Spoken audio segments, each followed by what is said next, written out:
다다시에서 영적 전쟁, 여러분 신앙생활은 영적 전쟁입니다. 우리의 삶 뒤에는 언제나 우리를 넘어뜨리는 사단의 무서운 계획이 존재하고 있습니다. 오늘 1절 말씀 한번 보겠습니다. 1절 같이 읽습니다. 그런데 뱀은 여호와 하나님이 지으신 들짐승 중에 가장 간교하니라. 뱀이 여자에게 물어 이르되 하나님이 참으로 너희에게 동산 모든 나무의 열매를 먹지 말라 하시더냐. 할렐루야. 본문에는 사단이란 말은 없습니다. 대신 뱀이 등장하지요. 우린 여기서 몇 가지 사실을 알 수가 있습니다. 첫째로 사단은 언제나 자신을 숨긴다는 거지요. 그리고 뒤에서 조종을 합니다. 엄밀하게 말하면 뱀은 사단의 하수인에 불과하지요. 그래서 사단을 찾아내기가 우리가 힘듭니다. 왜 사단이 뱀을 사용했을까? 신학자들은 말하기를 당시 들짐승 중에 뱀이 가장 아름다웠을 거라고 말합니다. 뱀이 저주를 받은 후에 땅을 기어다니게 되었다고 성경이 이야기하는 것으로 봐서 에덴 동산에 살았던 뱀은 땅을 기어다녔던 게 아니라 아마 걸어다녔던 것 같죠. 어쨌든 문제는 뱀이 그렇게 아름다웠기 때문에 사단은 뱀의 교만을 이용할 수 있었던 것이고, 또 하와는 그 아름다움에 반해서 뱀의 접근을 쉽게 허락했던 거죠. 여기서 우리는 두 가지를 생각해야 합니다. 첫째로 교만은 패망의 선봉이고 넘어짐의 앞잡이라는 거지요. 뱀은 아름다웠습니다. 그 동산의 모든 짐승들보다 아름다웠습니다. 그랬더니 그 아름다움이 교만으로 나타나서 그것이 자기의 발목을 잡을 줄이야 누가 상상이나 했겠습니까? 다른 동물을 다 차치하고 사단이 뱀을 선택할 때에는 이유가 있었을 겁니다. 교만은 사단이 이용하기 가장 쉬운 빈틈이 되는 거죠. 둘째로 하와는 뱀이 너무 아름다웠기 때문에 뱀의 접근을 쉽게 허락했던 겁니다. 즉 사람들은 되게 겉모습으로 사람을 평가할 때가 많습니다. 우리 속담에도 기왕이면 다홍치마다 라고 하는데 이것이 얼마나 사람을 현혹시키고 아둔하게 만드는지 모릅니다. 여러분, 화려한 뱀일수록 치명적인 독이 있다는 것을 우리가 알아야 됩니다. 한 번만 물려도 죽음에 이를 수밖에 없죠. 그러니 겉모습에 속으면 안 됩니다. 정말 중요한 건 내면이고 속사람이지요. 그것으로 사람을 평가해야 됩니다. 할렐루야.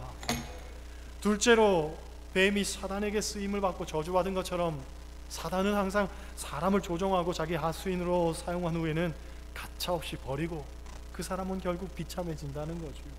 가룟 유다를 보세요. 사단 마귀에게 조종을 당해서 스승을 팔고 나중에는 자기도 버림받아서 자살로 생을 마감하고 말잖아요. 성경은 뱀을 가리켜 간교했다라고 말합니다. 이 말은 간사하고 교활했다 하는 얘기죠.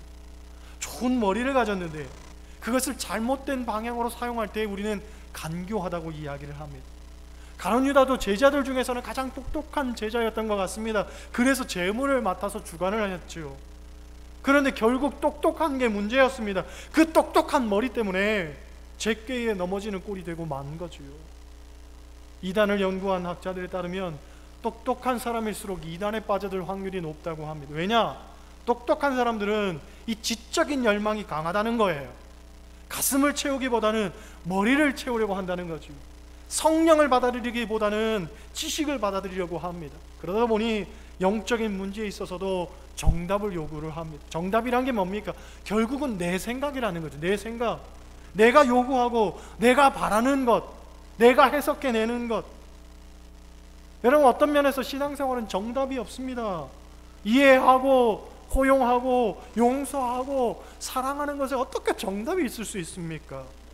우리는 자꾸 가하냐 부하냐 하고 묻지만 이것도 옳을 수 있고 저것도 옳을 수 있는 게 이게 신앙생활입니다. 성경이 수학 공식처럼 정답이 이렇게 딱 귀결되는 건 아니란 말이죠. 신학자들은 감리교와 장로교의 차이에 대해서 이런 말을 합니다. 감리교는 과정을 중요시하고 장로교는 결과를 중요시한다. 그래서 감리교는 해답을 찾아가는 과정에 집중하는 반면에 장로교는 결과를 도출해준다. 때문에 현대인들에게 있어서 감리교는 매력이 없고 장로교는 더 매력적이다. 왜냐하면 피곤한 세상살이에서 신앙생활까지 힘들게 고민해야 되는 것 현대인들은 싫어한다는 거예요. 그러니 정답이 주어지고 더 편안하게, 더 편만하게 신앙생활할 수 있는 장로교가 사람들에게는 인기 있다는 거죠. 때문에 감리교는 외면당할 수밖에 없고 장로교는 오히려 부흥할 수밖에 없는 구조를 지니고 있습니다. 여러분들은 감리교회를 다니고 있기 때문에 안타깝게도 피곤할 수밖에 없습니다. 더 고민해야 되고 더 생각해야 되고, 그렇죠? 무엇이 더 바른 것인지 자꾸 찾아봐야 됩니다. 하지만 신학자들은 이런 말도 하지요. 장로교는 정답을 제시하기 때문에 더 편협하고 완고하다. 그래서 자칫 고집불통의 신앙인을 양산할 우려가 굉장히 높다. 반면에 감리교는 더 포용적이고 이해폭이 크기 때문에 넉넉한 심성의 소유자들을 배출할 수가 있다. 물론 감리교의 문제 중에 하나는 모든 것들을 좀 포용하고 이해하는 넉넉함의 어떤 기준을 두기 때문에 줏대 없는 신앙인을 만들 가능성도 크다는 거예요. 술에 술 탄 듯 물에 물 탄 듯, 그치요. 그래서 장로교회는 교회를 떠나도 어딜 가면 꼭 장로교회를 찾습니다. 반면 감리교는 어디든지 하나님 살아계신데 뭐 어때? 감리교를 고집하지 않죠. 어쨌든 그런 단점에도 불구하고 더 너른 가슴을 만드는 신앙인을 감리교에서 배출한다는 어떤 감리교인으로서의 자부심과 정체성을 가져야 된다는 그런 말입니다. 중요한 건 신앙생활에 정답은 없다는 거예요. 자꾸 정답을 만들기 시작하면 그것 가지고 다른 사람들을 비판하고 판단하는 어떤 도구로 삼아버리고 마는 겁니다. 더 여유로워져야 되고 더 넉넉해져야 되고 더 사랑해야 될 줄로 믿습니다. 세 번째로, 뱀이 왜 여자를 유혹했을까 하는 질문에 어떤 신학자는 여자가 남자보다 더 단순하기 때문이다 라고 말하고, 어떤 신학자는 여자가 남자보다 더 약하기 때문이다 라고도 합니다. 다른 의견으로는 남자가 여자 말을 잘 듣기 때문이다 라는 얘기도 있고, 사단이 남자를 꾀기는 어려워도 여자가 남자를 꾀기는 시군죽 먹기다, 이런 이야기도 합니다.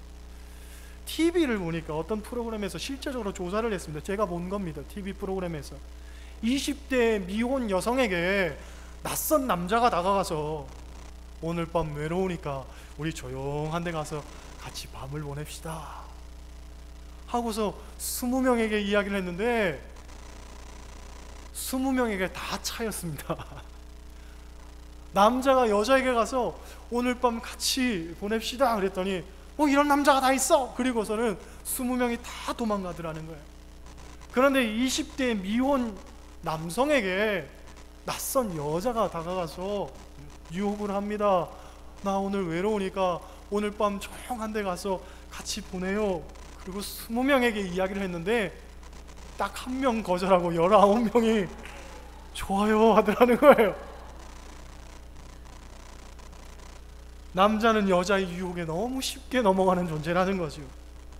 그래서 성경학자들이 하는 말이, 사단의 원래 목표는 아담이었는데 아담을 공략하기가 어려워서 교만한 뱀을 먼저 공략했고, 그 뱀으로 하여금 아름다움에는 또 사족을 못 쓰는 여자를 공략했고, 그 다음 여자의 유혹에는 아주 넋을 놓고 사는 남자 아담을 공략한 게 아니겠느냐, 이런 말을 합니다. 어쨌든 그런 면에서 넷째로 사단이 여자를 유혹해서 남자를 넘어뜨렸다는 것은, 사단은 어쨌든 사람의 약점을 공략한다는 거죠. 그렇죠? 오늘 본문에도 나오지만 여자는 아름다움에 약하고 남자는 여자에 약하고, 그렇죠? 어떤 사람은 이성관계에 약합니다. 삼손이 그랬습니다. 나시림임에도 불구하고 드릴라의 무릎을 베고 눕는 것이 좋았습니다. 그 때문에 눈도 잃고 목숨도 잃고, 그렇죠? 또 어떤 이는 돈에 약합니다. 발람 같은 선지자. 예언의 은사는 아무에게나 주어지는 게 아닙니다. 정말 특별하게 택함받은 사람에게만 주어지는 은사인데, 그래서 은사 중에서도 최고의 은사로 꼽히는데, 그렇죠? 이 발람이란 선지자는 돈에 눈이 멀어서 돈의 매수가 돼서 자기 민족을 저주하는 자가 되죠. 어떤 이는 술에 약한 사람도 있습니다. 노아 같은 사람, 그렇죠?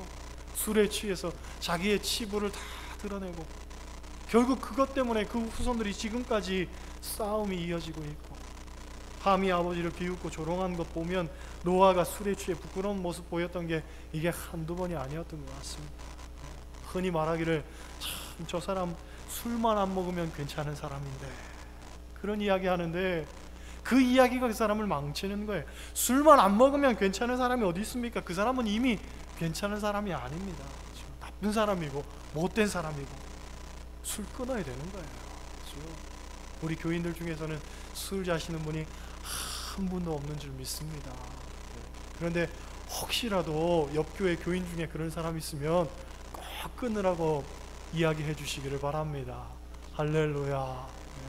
제가 아는 목사님은요, 꼭 우리 교인 중에 누가 있다고 이야기를 한다는 거예요. 왜? 나는 이 교회 목회하기 때문에 우리 교인들이 중요하지 다른 사람은 전혀 눈에 보이지 않는다는 거예요. 그래서 그 목사님은요, 우리 교인들 중에 술 끊으라고 이야기한다는 거예요. 저는 심성이 좀 약해서 그런 이야기를 잘 못합니다. 우리 교인 중에는 한 분도 없을 줄로 믿습니다. 어떤 이는 명예에 약한 사람도 있고, 어떤 사람은 베드로처럼 혈기에 약한 사람도 있고. 그런데 중요한 건 뭐냐? 꼭 약한 것들이 자기 발목을 잡는 거예요. 두 번, 세 번 꼭 같은 것을 실수를 한단 말이죠. 그렇게 실수를 했으면 하지 말아야 되잖아요. 그것을 통해서 교훈을 삼아야 되잖아요. 그런데 사람이 얼마나 미련한지 그 실수했던 부분, 넘어졌던 부분, 그것을 보완하지를 못하고 여상하게 또 그 부분에 넘어지는 거예요. 얼마나 미련합니까? 같은 죄를 반복해서 짓는데, 그렇잖아요. 그러니까 우리에게 있어서 약한 것이 있다면 그것들을 빨리 끊어내고 빨리 보완해야 된단 말이죠. 왜? 또 넘어지니까, 또 쓰러지니까, 사단 마귀는 여전히 또 그 부분을 공략하니까, 그렇잖아요. 고쳐야 되는 거예요. 다섯 번째로, 뱀이 여자를 유혹했고 여자가 남자를 유혹했다는 것은 죄는 전염된다 하는 것을 우리에게 가르쳐주는 거예요. 로마서에 보면 한 사람으로 말미암아 세상에 죄가 들어왔고 죄로 말미암아 사망이 왔나니 이와 같이 모든 사람이 죄를 지었으므로 사망이 모든 사람에게 이르렀느니라 하는 말씀이 있습니다. 한 사람으로부터 시작이 됐는데 이제는 모든 사람에게 퍼져나갔다는 거지요. 죄는 항상 그와 같습니다. 누룩과 같이 번져가는 것이 죄이기 때문에 여러분, 사소한 것이라도 그냥 간과하면 안 됩니다. 이것을 뿌리 뽑아야 되는 거죠. 할렐루야. 다음 주에 우리가 교회 대청소를 합니다. 잔디밭에 또 풀을 뽑겠죠. 언젠가 제가 풀을 다 뽑고 있는데 뒤에서 권사님이 혀를 끌끌 차는 거예요. 목사님, 풀은 그렇게 뽑으면 안 됩니다.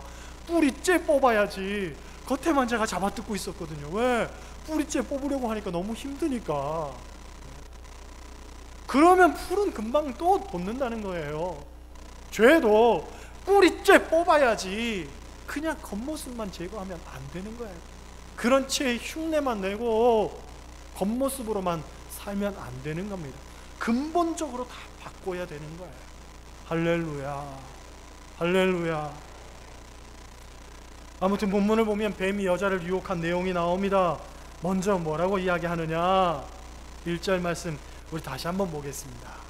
그런데 뱀은 여호와 하나님이 지으신 들짐승 중에 가장 간교하니라. 뱀이 여자에게 물어 이르되 하나님이 참으로 너희에게 동산 모든 나무의 열매를 먹지 말라 하시더냐? 할렐루야. 뱀이 묻습니다. 하나님이 참으로 너희에게 동산의 모든 나무를 모든 열매를 먹지 말라 하시더냐? 사단은 처음부터 하나님을 믿지 말라고 하지 않습니다. 우선 하나님의 말씀을 의심하게 만들죠. 하나님이 정말 그랬냐? 하고 사단은 의심을 유도를 합니다. 여러분, 사단이 가장 즐겨 사용하는 방법이 그것이죠. 의심하게 만드는 것, 의심하게 만드는 것. 하나님을 의심하게 만들고, 교회를 의심하게 만들고, 목사를 의심하게 만들고, 교인을 의심하게 만들고, 성경을 의심하게 만들고, 남편을 의심하게 만들고, 아내를 의심하게 만들고, 진리를 의심하게 만들고. 신앙생활은 어떤 면에서 관계란 말이죠. 관계, 하나님과의 관계, 그리고 사람과의 관계, 그런데 이 관계를 깨어놓는 게 뭐냐면 의심이란 말이죠. 의심. 이 의심은 작은 것 같지만 근본을 흔드는 것입니다. 제가 이 의심에 대한 것에 대해서 자주 비유로 드는 것이 있는데, 전국시대 여러 구가 지은 것으로 전해지는 열자를 보면 의심암귀라는 고사성어의 유래에 대한 이야기입니다. 어떤 나무꾼이 도끼를 잃어버립니다. 아무리 생각해봐도 잃어버린 것 같지는 않고 누군가 훔쳐간 것 같단 말이지요. 그때 마침 옆집 아이가 자기 집 마당을 지나갑니다. 왠지 안색도 어둡고 평소와 다르게 말도 더듬는 것 같고 자꾸 슬금슬금 피하는 것 같은 게 저놈이 내 도끼를 훔쳐간 것 같단 말이지요. 얼굴을 보니까 딱 도둑놈같이 생겼어요. 말투를 보니까 딱 도둑놈같이 말합니다. 걸음걸이를 보니까 딱 도둑놈같이 행동을 합니다. 저놈을 잡아가지고 족쳐야 되는데 어떡합니까? 심증은 있지만 물증이 없으니까 어쩔 수가 없었습니다.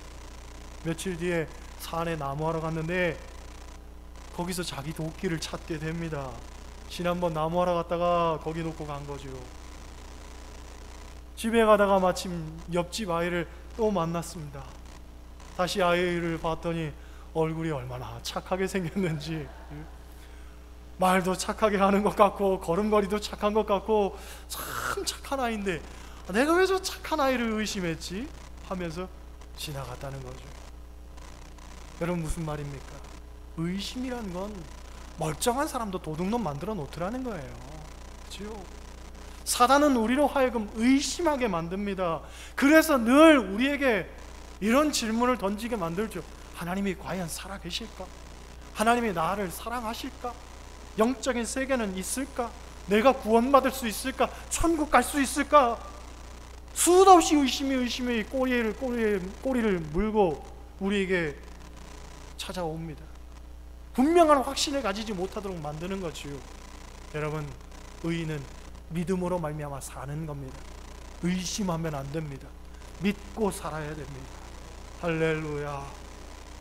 사단이 유혹한 두 번째 내용은 뭐냐? 하나님이 참으로 너에게 동산 모든 나무의 열매를 먹지 말라 하시더냐. 동산 모든 나무의 열매를 하나님 먹지 말라 그랬지.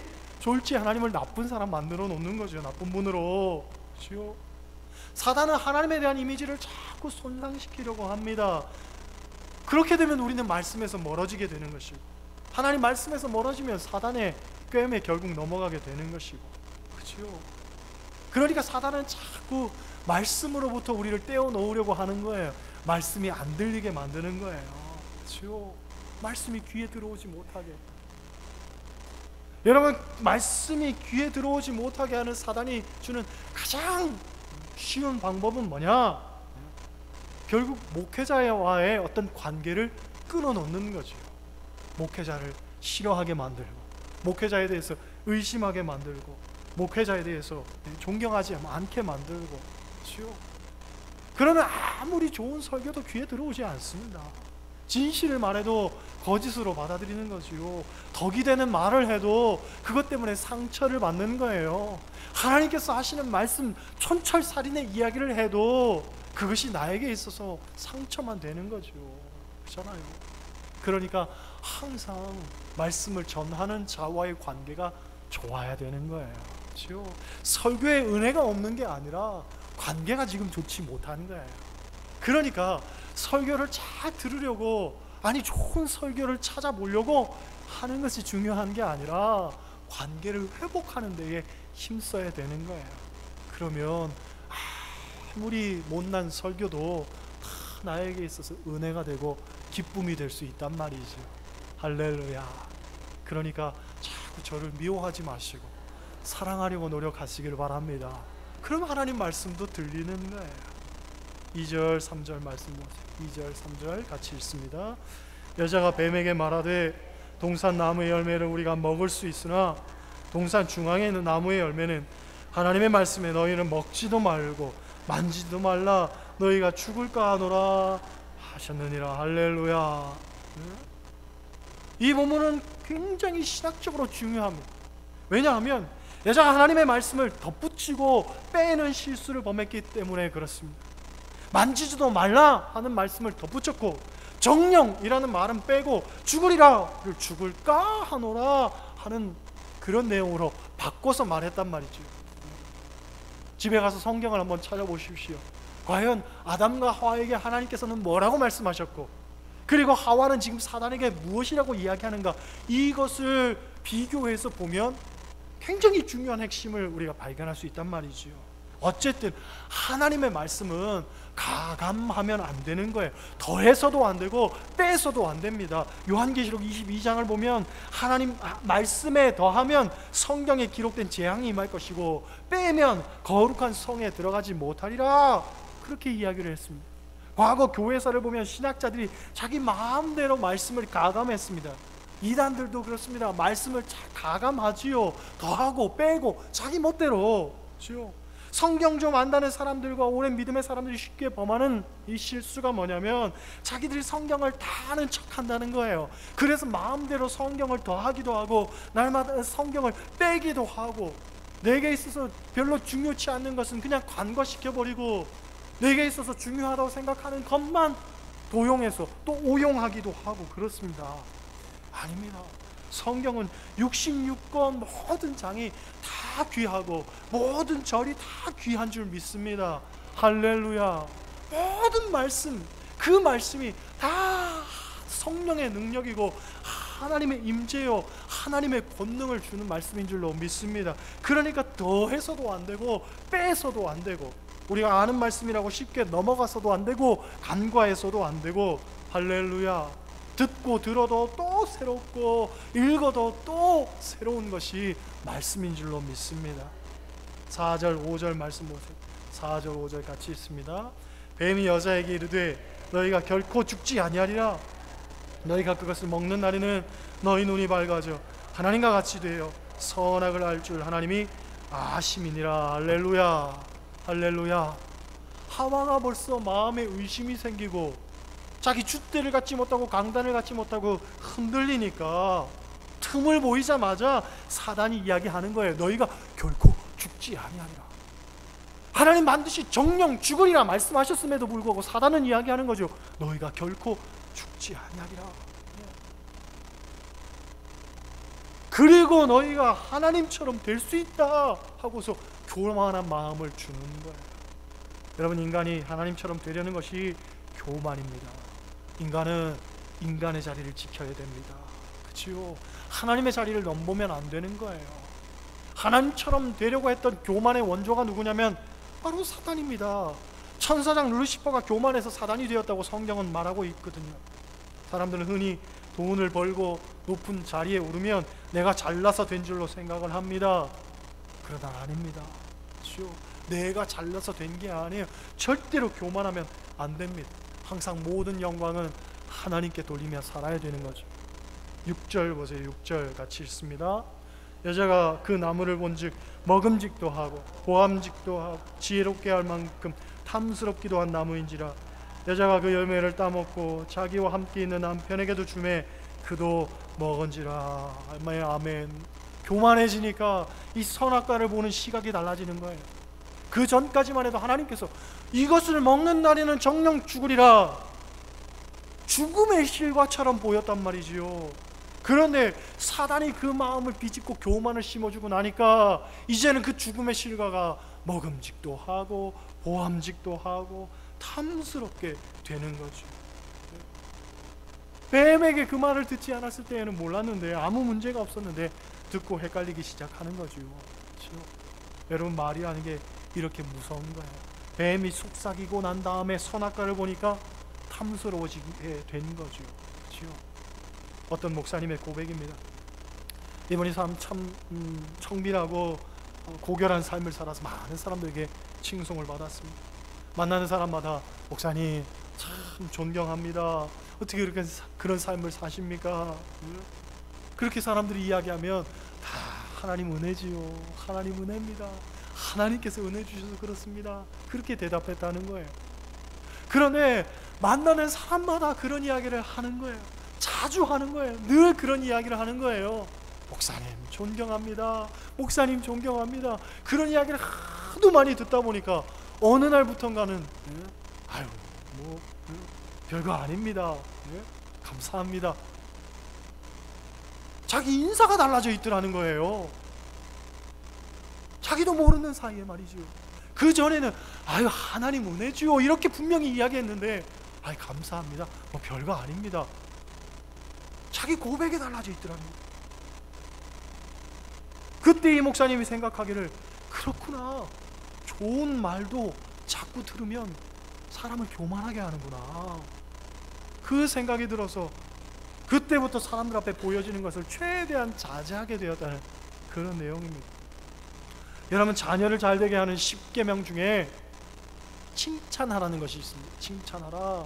부모에게 칭찬받고 자란 자녀들은 활기 있고 생동감 있고 자신감이 있다는 거예요. 그런데 자녀를 망치는 10계명을 보면 너무 많은 칭찬은 하지 말라 이런 이야기를 합니다. 왜냐하면 교만해지고 나태해지고 쉽게 고꾸라진다는 거죠. 그러니까 칭찬은 좋은 것이지만 너무 많은 칭찬은 안 된다는 거예요. 어렵죠. 참 어렵습니다. 말이 한 게 이렇게 어렵습니다.